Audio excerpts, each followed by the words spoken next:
गौतम बुद्ध का जीवन सिखाता है कि सच्ची शांति और संतोष हमारे भीतर से आते हैं, न कि बाहरी दुनिया से। यह कहानी बुद्ध के एक ऐसे शिष्य की है जिसने बाहरी चीजों में शांति ढूंढने की कोशिश की, लेकिन अंत में उसे यह समझ आया कि शांति केवल हमारे मन की गहराई से प्राप्त की जा सकती है। गौतम बुद्ध का समय था जब वे अपने शिष्यों के साथ एक घने जंगल के किनारे बसे आश्रम में निवास कर रहे थे। बुद्ध के पास रोजाना विभिन्न लोग आते थे जो जीवन की विभिन्न समस्याओं का समाधान पाने के लिए उनसे मार्गदर्शन चाहते थे। एक दिन एक युवक बुद्ध के पास आया। वह बहुत ही व्याकुल और असंतुष्ट था। उसने जीवन में कई चीजें हासिल की थी, धन, समृद्धि और प्रतिष्ठा, फिर भी उसका मन शांति से खाली था। उसने बुद्ध के चरणों में गिरकर कहा, भगवान, मैंने अपने जीवन में सब कुछ हासिल कर लिया है, लेकिन फिर भी मैं शांति महसूस नहीं करता।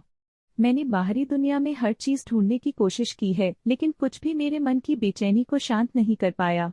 कृपया मुझे बताइए कि शांति कहाँ मिल सकती है। बुद्ध ने युवक की बात ध्यान से सुनी और बोले, तुम्हारा प्रश्न स्वाभाविक है।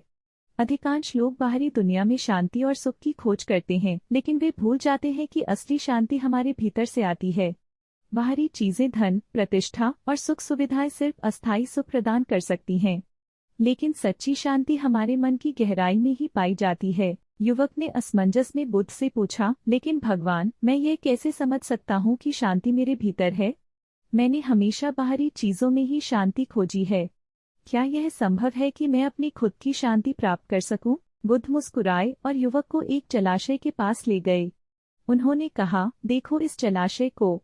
जब पानी स्थिर और साफ होता है तब उसमें आकाश और आसपास के पेड़ों का स्पष्ट प्रतिबिंब दिखाई देता है, लेकिन जब इसमें लहरें उठती हैं तो सब कुछ धुंधला हो जाता है।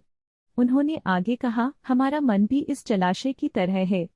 जब हमारा मन शांत और स्थिर होता है तो हमें अपने भीतर की शांति और सच्चाई का अनुभव होता है, लेकिन जब हमारा मन इच्छाओं, चिंताओं और बाहरी चीजों की ओर भटकता है तो शांति का अनुभव असंभव हो जाता है। युवक ने बुद्ध की बातों पर गहराई से विचार किया। उसने समझा कि वह हमेशा बाहरी दुनिया में शांति और सुख की खोज करता रहा, लेकिन वह यह भूल गया कि असली शांति उसके अपने भीतर ही है।